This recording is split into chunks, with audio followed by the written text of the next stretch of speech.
तो नमस्कार प्यारे मित्रों, बहुत बहुत स्वागत है आप सभी का हमारे यूट्यूब चैनल पे। दोस्तों आज की इस पर बात करेंगे class 11th history question paper की। आज हम सभी मिलाने का प्रयास करेंगे कि आप सभी ने इतिहास में कितना गलत टिक मार के आया, कितना सही टिक मार के आया। ठीक है, तो बिना देर के फटाफट हम मिलाने का प्रयास करेंगे। तो ये जो क्वेश्चन पेपर देख पा रहे हैं 18 अप्रैल का क्वेश्चन पेपर है और फटाफट हम लोग मिलाने का प्रयास करते हैं। देखते हैं आज का पहला प्रश्न। और यहाँ पे जो क्वेश्चन आप सभी का पूछा गया था दोस्तों कि इतिहास का पिता किसे माना जाता है। तो इतिहास का जो पिता माना जाता है वो हेरोडोटस को माना जाता है। तो ऑप्शन यहाँ पे जो 2 दिखा दे रहा वो आप सभी का सही सा उत्तर हो जाता है दोस्तों। ठीक है, एक का ऑप्शन नंबर 2। चलिए बात करते हैं अगला प्रश्न की। और यहाँ पे दूसरा जो प्रश्न आप सभी का पूछा गया है कि मेसोपोटामिया की जो है ना किन 2 नदियों के बीच स्थित है। तो हम सभी को पता है दोस्तों, जो मेसोपोटामिया जो सभ्यता है वो दजला और फरात नदी के बीच स्थित है। तो ऑप्शन यहाँ पे जो 2 दिखाई दे रहा है वो आपका सही सा उत्तर होता है दोस्तों। ठीक है, तो 1 का और 2 का उत्तर आपका ऑप्शन नंबर 2 सही सा उत्तर होता है दोस्तों। चलिए आगे प्रश्न देखते हैं। तीसरा प्रश्न पूछा गया कि हजरत मोहम्मद साहब का जन्म कब हुआ था। तो अभी सबको पता है दोस्तों कि हजरत मोहम्मद साहब का जन्म 570 ईस्वी में हुआ था। तो ऑप्शन नंबर 3 दिखाई दे रहा है वो आपका सही सा उत्तर होता है। ठीक है,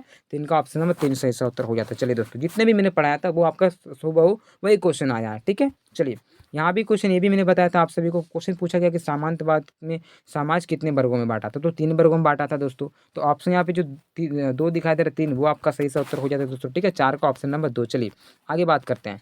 और यहाँ पे जो क्वेश्चन आपका 5वां नंबर पूछा गया दोस्तों कि किसने ईसाई धर्म को रोम का राष्ट्र धर्म घोषित किया। तो मैंने सुबह ही आप सभी को पढ़ा था दोस्तों, सम्राट कॉन्स्टेंटाइन। तो ऑप्शन यहाँ पे 3 देखने को मिलता होगा आपको दोस्तों, सम्राट कॉन्स्टेंटाइन वो आपका सही सा उत्तर होता है दोस्तों। ठीक है, 5 का ऑप्शन नंबर 3। चलिए बात करते हैं अगला प्रश्न की। और यहाँ पे जो छठा प्रश्न आप सभी का पूछा गया दोस्तों कि मेसोपोटामिया सभ्यता की जो प्रथम ज्ञात लिपि थी वो कौन सी लिपि थी। तो किलाक्षर लिपि थी दोस्तों। तो ऑप्शन यहाँ पे 3 दिखाई दे रहा, किलाक्षर लिपि वो आपका सही सा उत्तर होता है दोस्तों। ठीक है, 6 का ऑप्शन नंबर 3 किलाक्षर लिपि। चलिए आगे देखेंगे। 7वां प्रश्न आप सभी का पूछा गया कि लॉर्ड के घर को क्या कहा जाता है दोस्तों। इसे मेनर भवन बोलते थे। तो ऑप्शन यहाँ पे जो देखिए 2 दिखाई दे रहा मेनर वो आप सभी का सही सा उत्तर होता है दोस्तों। ठीक है, मेनर भवन बोलते हैं। तो ऑप्शन 2 मेनर सही सा उत्तर होता है दोस्तों। चलिए फटाफट मिलाने का प्रयास करेंगे।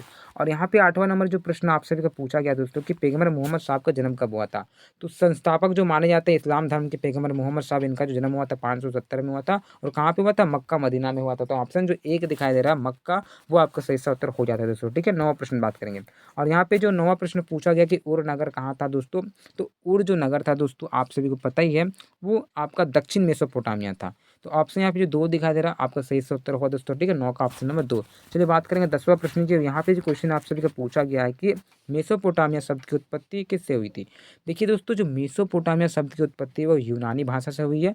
तो आप सभी का जो ऑप्शन यहाँ पे जो 1 दिखाई दे रहा है यूनानी भाषा वो आप सभी का सही से उत्तर हो जाता है दोस्तों। ठीक है, चलिए इसी प्रकार बात करेंगे अगला प्रश्न की। और यहाँ पे जो क्वेश्चन आप सभी का पूछा गया है 11वां नंबर प्रश्न की, पहला खलीफा कौन थे दोस्तों। पहला खलीफा मैंने आप सभी को बताया था, पहला खलीफा अबू बकर जी थे। तो ऑप्शन यहाँ पे जो 1 दिखाई दे रहा है अबू बकर वो आप सभी का सही सा उत्तर हो जाता है दोस्तों। ठीक है, चलिए अगला प्रश्न बात करेंगे। और यहाँ पे क्वेश्चन आप सभी का 12वां नंबर पूछा गया है कि मध्यकालीन यूरोप का जो समाज है वो पादरी जो था वो किस वर्ग के अंतर्गत आते थे। पादरी जो थे दोस्तों, पादरी लोग जो आते थे ना आप सभी का वो आते थे प्रथम वर्ग में। तो ऑप्शन यहाँ पे जो 1 दिखाई दे रहा है वो आप सभी को सही सा उत्तर होता है दोस्तों। ठीक है, हम सभी ने 3 वर्ग पढ़ा था, जो पादरी आते थे वो प्रथम वर्ग में आते थे। तो ऑप्शन यहाँ पे जो 1 सही सा उत्तर हो जाता है दोस्तों। ठीक है, चलिए और यहाँ पे आप सभी का 13वां प्रश्न पूछा गया है कि जो रेनेसा है इस शब्द की भाषा कौन से शब्द का है। ठीक है, तो 13 का उत्तर की मैं बात करूँ दोस्तों, 13 का ऑप्शन नंबर 1 हो जाता है। ये फ्रांसीसी ही शब्द भाषा का एक शब्द है। तो ऑप्शन 1 सही से उत्तर हो जाता है दोस्तों। ठीक है, चलिए 14वां प्रश्न आप सभी का पूछा गया दोस्तों कि किसी धातु कर्म में क्रांति लाने का श्रेय दिया जाता है। तो अब्राहम डर्बी को दिया जाता है दोस्तों। तो आपका जो ऑप्शन यहाँ पे 3 दिखाई दे रहा है अब्राहम डर्बी वो आपका करेक्ट आंसर हो जाता है। सारा क्वेश्चन इंपॉर्टेंट था दोस्तों, बहुत ही इजी क्वेश्चन, कुछ हार्ड क्वेश्चन नहीं आया था। देखिए और यहाँ पे आपका जो 15वां नंबर प्रश्न पूछा गया दोस्तों, क्या प्रश्न पूछा गया है कि तुर्कों ने किस वर्ष कुस्तुनतुनिया पर विजय प्राप्त की। तो तुर्कों ने कुस्तुनतुनिया पे विजय प्राप्त की थी दोस्तों, आपको पता होना चाहिए कब क्या था, 1493 में क्या था। तो आप सभी को मैं उत्तर की बात करूँ तो आप सभी को 15 का ऑप्शन 3 सही सा होगा उत्तर होगा दोस्तों। ठीक है, 1553। ठीक है, चलिए आगे याद रखना है। चलिए और यहाँ पे बात करूँ मैं 16 प्रश्न की। यहाँ पे क्वेश्चन जो आपका पूछा गया दोस्तों कि चीन में गणतंत्र की स्थापना किसने किसने की। देखिए चीन में जो गणतंत्र की स्थापना की थी दोस्तों आपको पता ही होना चाहिए। तो यहाँ पे जो क्वेश्चन है आप सभी का इसका सही उत्तर रहेगा डॉक्टर सन्यात सेन दोस्तों। ठीक है, तो ऑप्शन यहाँ पे जो 4 दिखाई दे रहा है सन्यात सेन वो आपका सही सा उत्तर होगा दोस्तों। ठीक है, डॉक्टर सन्यात सेन ऑप्शन नंबर 4 सही सा उत्तर होता है। इसी पर बात करेंगे 17वां प्रश्न की। और यहाँ पे जो क्वेश्चन है आप सभी का पूछा गया है कि भिक्षु का जीवन अपनाने वाले स्त्री को क्या कहा जाता था। तो ये जो कहा जाता था दोस्तों उसे हम लोग नन बोलते थे। तो ऑप्शन जो एक दिखाई दे रहा है नन, वो आप सभी का सही उत्तर हो जाता है दोस्तों। ठीक है, चलिए 18वां प्रश्न देखेंगे और यहाँ पे जो क्वेश्चन आप सभी का पूछा गया है कि पृथ्वी अपनी दूरी पे जो घूमती है, ठीक है, यह सिद्धांत किसने प्रतिपादित किया था, ये सिद्धांत किसने दिया? तो इसका सही उत्तर ऑप्शन और कोपरनिकस। तो ऑप्शन जो एक दिखाई दे रहा है कोपरनिकस दोस्तों, वो आप सभी का सही उत्तर हुआ दोस्तों। ठीक है, चलिए बात करेंगे अगला प्रश्न की। और यहाँ पे जो क्वेश्चन आप सभी का पूछा गया 19वां नंबर की, एम्फोरा क्या था दोस्तों? तो एम्फोरा जो था एक मटका था दोस्तों। तो ऑप्शन यहाँ पे जो एक दिखाई दे रहा है मटका, वो आपका सही सा उत्तर होगा दोस्तों। ठीक है, एम्फोरा एक मटका था, तो ऑप्शन एक सही सा उत्तर होता है दोस्तों। चलिए, और यहाँ पे 20वां प्रश्न में बात करूँ और यहाँ पे जो क्वेश्चन आप सभी का पूछा गया है कि विश्व प्रसिद्ध चित्र, ठीक है, मोनालिसा जो था वो उसके चित्रकार कौन थे, वो आपको बताना चाहिए था। ठीक है, मोनालिसा मैंने आप सभी को बताया था दोस्तों। मोनालिसा के जो चित्रकार है, वो उसका जो चित्र किए थे वो लियोनार्डो दा विंची है। तो ऑप्शन यहाँ पे जो 3 दिखाई दे रहा है आप सभी को, लियोनार्डो दा विंची, वो आपका सही सा उत्तर होता है। देखिए बहुत ईजी क्वेश्चन आया था, कुछ हार्ड क्वेश्चन आया था नहीं, और जो मैंने बताया वहीं से आया है, कुछ हार्ड आया नहीं है। ठीक है, आपको टेंशन लेना, जो बच्चे पढ़े थे उन्हें तो पता ही क्या क्वेश्चन आया क्या नहीं आया। ठीक है, तो आप लोग को भी फालतू टेंशन तो लेना नहीं है। ठीक है, तो आई होप आप सभी ने बहुत अच्छा मारा हो, 40 में 38-29 मारा होगा। ठीक है, चलिए, और इसी प्रकार से वीडियो पाने के लिए चैनल को सब्सक्राइब कर लें, हिंदी का भी पूरा तैयारी हो जाएगा दोस्तों। ठीक है, और यहाँ पे जो 21वां प्रश्न आप सभी का पूछा गया दोस्तों, क्या पूछा गया है कि दीपायटा किसकी कृति है? और दीपायटा जो कृति है दोस्तों आप सभी का, वो माइकल एंजेलो का है दोस्तों। माइकल एंजेलो, देखिए ऑप्शन जो 4 दिखाई दे रहा है, यानी कि 21 का ऑप्शन जो 4 दिखाई दे रहा है, वो आप सभी का सही से उत्तर हो जाए दोस्तों। ठीक है, चलिए 22वां प्रश्न में बात करूँ। यहाँ पे क्वेश्चन जो 22वां प्रश्न पूछा गया आप सभी का कि धर्म सुधार आंदोलन के प्रमुख नेता माने जाते हैं, यहाँ पे कौन थे दोस्तों?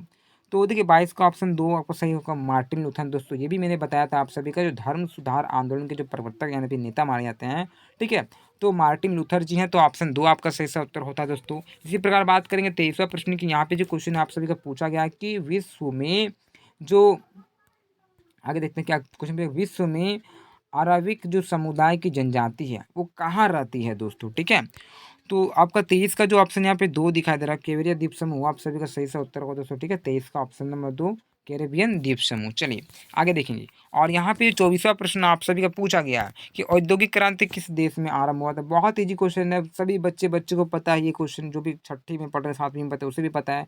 तो औद्योगिक क्रांति का जो आरंभ हुआ था आप सभी का, इंग्लैंड में प्रारंभ हुआ था सबसे पहले। तो इंग्लैंड ऑप्शन 2 सही सा उत्तर होता है दोस्तों। ठीक है, चलिए आगे देखते हैं। 25वां जो प्रश्न पूछा गया आप सभी का, चीनी क्रांति कब हुई थी दोस्तों? चीनी क्रांति हम सभी को पता है 1911 में हुआ था दोस्तों। ठीक है, तो आपका ऑप्शन 3 सही सा उत्तर होता है, 25 का ऑप्शन 3। चलिए 26वां जो प्रश्न पूछा गया आप सभी का कि ऑस्ट्रेलिया दिवस कब मनाया जाता है? तो 27 का ऑप्शन 1 सही सा उत्तर होगा दोस्तों, 26 जनवरी को ऑस्ट्रेलिया दिवस मनाया जाता है। ठीक है, चलिए आगे देखेंगे। यहाँ पे 27वां प्रश्न को, यहाँ पे क्वेश्चन पूछा गया टोक्यो का पूरा नाम क्या है दोस्तों? तो यहाँ पे 27 का ऑप्शन 1 सही सा उत्तर होगा दोस्तों। ठीक है, एदो, तो ऑप्शन 1 जो दिखा दे रहा है एदो, वो आप सभी का सही सा उत्तर होगा दोस्तों। 28वां प्रश्न देखेंगे और यहाँ पे क्वेश्चन जो पूछा गया आप सभी का कि सर्वप्रथम राष्ट्रीय बैंक की स्थापना कहाँ हुई थी? तो ये मैंने सुबह ही बताया था आप सभी को, ये इंग्लैंड में हुआ था दोस्तों। तो ऑप्शन यहाँ पे जो 2 दिखा दे रहा है, वो आप सभी का सही सा उत्तर होता है। जितना भी मैंने पढ़ाया था वहीं से आपको क्वेश्चन आया है, कुछ बाहर से आया नहीं है दोस्तों, एक भी बाहर से नहीं आया, कोई बच्चा बोल नहीं सकता कि बाहर से आ गया। यहाँ पे क्वेश्चन पूछा कि मंगलों का राष्ट्र नायक किन्हें कहा जाता है दोस्तों? तो 29 ये क्वेश्चन कितना नंबर है दोस्तों आप सभी का? ये आपका है 29 नंबर का। तो 29 का जो ऑप्शन है, मैं बात करूँ मैं क्वेश्चन की, तो इसका चंगेज का सही से उत्तर होगा दोस्तों। ठीक है, यहाँ तक चंगेज का, मंगलियों का जो हो जाएगा, तो ऑप्शन 2 सही से उत्तर होगा दोस्तों। तीसरा प्रश्न देखूँ मैं यहाँ पे, और यहाँ पे जो थर्ड क्वेश्चन पूछा गया आप सभी का कि जो निम्नलिखित में से किस नगर में वर्कर शीर्ष मिला है? वर्कर शीर्ष देखिए दोस्तों, जो सफ़ेद संगमरमर को तराश के जो 3000 ईसा पूर्व में बनाया गया था, वो उरुक में बनाया गया था। तो ऑप्शन यहाँ पे जो 2 दिखा दे रहा है उरुक, आपका सही से उत्तर होगा दोस्तों। ठीक है, वर्कर शीर्ष सफ़ेद संगमरमर को तराश के बनाया गया था, तो आप सभी को पता ही है। 31वां जो क्वेश्चन आप सभी को पूछा गया कि घटना के कालक्रम को क्या कहा जाता है दोस्तों? इसका सही से उत्तर होगा इतिवृत्ति। ठीक है दोस्तों, क्या इतिवृत्ति? तो ऑप्शन 4 सही से उत्तर होगा। चलिए, और फटाफट मिलने का प्रयास करिए, और लास्ट में क्या कीजिए, आप बताइए हमें कमेंट करके कि आप सबने कितना सही टिक मारा। और हिंदी में आपका तैयारी बहुत ही बेहतरीन से करवा पाऊँ तो आप चैप्टर बाय चैप्टर में आपके लिए वीडियो अपलोड कर दूंगा। ठीक है, चलिए 32वां प्रश्न देखेंगे। यहाँ पे क्वेश्चन आप सभी को पूछा गया कि रोमन साम्राज्य का प्रसिद्ध चिकित्सक था। तो सबको पता है दोस्तों, जो प्रसिद्ध चिकित्सक था वो गेलन जी थे। तो ऑप्शन 4 सही से उत्तर होगा। बहुत ही क्वेश्चन, बहुत हार्ड नहीं है। ठीक है, गेलन आपका ऑप्शन नंबर 4 सही से उत्तर होता है।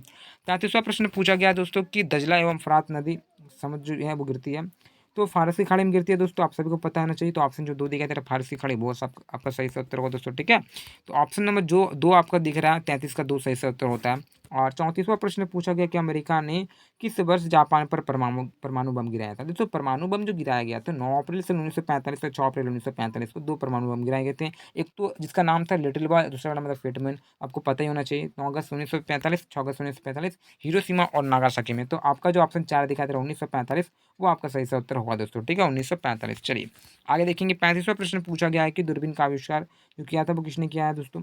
तो 35 का अगर बात करूँ सही उत्तर की तो ऑप्शन यहाँ पे देखिए आपको 3 दिखा रहा है गैलीलियो, वो आपका सही सा उत्तर होगा दोस्तों, ठीक है किसने, गैलीलियो ने, ठीक है। चलिए ऑप्शन 3। 36वां प्रश्न पूछा गया आप सभी का कि जिस काल की कुछ लिखित जानकारी नहीं होती उसे क्या कहते हैं। देखिए इतिहास को हम लोग 3 भागों में बाँट के पढ़ते हैं दोस्तों। एक तो होता है प्रागैतिहासिक काल, आद्य ऐतिहासिक और ऐतिहासिक काल, ठीक है। तो जिसका कोई लिखित जानकारी ना हो, साक्ष्य ना हो उसे हम लोग प्रागैतिहासिक काल बोलते हैं दोस्तों। तो ऑप्शन यहाँ पे जो 1 दिखाई दे रहा है प्रागैतिहासिक काल उसे ही बोलते हैं, ठीक है। तो ऑप्शन 1 सही से उत्तर होगा दोस्तों, ठीक है। चलिए और जो हड़प्पा वाली बात है वो आपका हड़प्पा सभ्यता आध्यात्मिक काल में आती है और बाकी बात जो हम लोग जो अभी इतिहास को पढ़ रहे हैं वो इतिहास के नाम से जाने जाते हैं। तो जो आपका ऑप्शन जो 1 दिखाई दे रहा है, ठीक है। आपका 36 का ऑप्शन 1 सही से उत्तर का प्रागैतिहासिक काल, ठीक है। चलिए आपको याद रखना है, बहुत ईजी क्वेश्चन है, कुछ हार्ड है नहीं। 37वां प्रश्न पूछा गया कि मानव के उद्विकास से संबंधित जो सिद्धांत है, ठीक है, इसका प्रतिपादन किसने किया। तो 37 का ऑप्शन 3 दिखा दिया चार्ल्स डार्विन, वो आपका सही से उत्तर होगा दोस्तों, ठीक है। On the origin of species नामक पुस्तक के लेखक भी है चार्ल्स डार्विन जी, तो वो आपका सही से उत्तर होगा दोस्तों ऑप्शन नंबर 3। चलिए आगे देखेंगे और यहाँ पे 38वां प्रश्न पूछा गया आप सभी का कि सोसाइटी नामक जीसस की स्थापना किसने की। तो 38 का जो ऑप्शन यहाँ पे 3 दिखाई दे रहा है वो आपका सही से उत्तर होगा दोस्तों, ठीक है। चलिए आगे बात करेंगे हम लोग और यहाँ पे जो क्वेश्चन आप सभी को 39वां नंबर प्रश्न पूछा गया है कि किसी देश का नाम एक पेड़ पे पड़ा। तो बहुत ईजी क्वेश्चन है, हम सभी को पता है ब्राज़ील का नाम जो है वो पेड़ के नाम से पड़ा था। तो आपका ऑप्शन 2 सही सा उत्तर हो जाता है दोस्तों। बात करेंगे आज का अंतिम प्रश्न 40 फिर आखिरी प्रश्न की और यहाँ पे जो क्वेश्चन आखिरी प्रश्न पूछा गया है कि इस्लाम में हिजरी किस घटना को कहा जाता है। दोस्तों हिजरी जो कहा जाता है जो पैगम्बर मोहम्मद साहब के द्वारा मक्का से मदीना की यात्रा को ही हम लोग हिजरी संवत जो कि आपका 622 में चला था दोस्तों। डेट के साथ आपको याद रखना है। तो ऑप्शन जो 4 दिखाई दे रहा है वो आप सभी का सही से उत्तर होगा दोस्तों, ठीक है। 40 का ऑप्शन नंबर 4। आई होप आप सभी को पूरा का पूरा जो इतिहास का क्वेश्चन था पूरा समझ में भी आ गया होगा, पूरा एक्स्ट्रा क्वेश्चन भी आप सभी को मैंने बता दिया और पूरा आप सभी ने मिला भी लिया। तो मिला लिया तो फटक से हमको कमेंट करके बताइए कि आप सभी ने कितना मारा, चाहे 10 20 50 100 जितना भी मारे होंगे सही से आप बता दिए, ताकि मुझे भी ऐसा लगे कि आप सभी ने मार दिया। और फटाफट ये कमेंट कीजिएगा आपको मैं हिंदी की तैयारी किस प्रकार से करूँ। तो मुझे आशा है कि मैं करवाऊँ आप सभी को चैप्टर के माध्यम से, चैप्टर वाइज क्वेश्चन आंसर करवाऊँ, सिर्फ इंपॉर्टेंट क्वेश्चन आंसर, ठीक है। तो फटाफट कमेंट कर बताइए। इसी प्रकार दूसरे वीडियो में जय हिंद, जय भारत।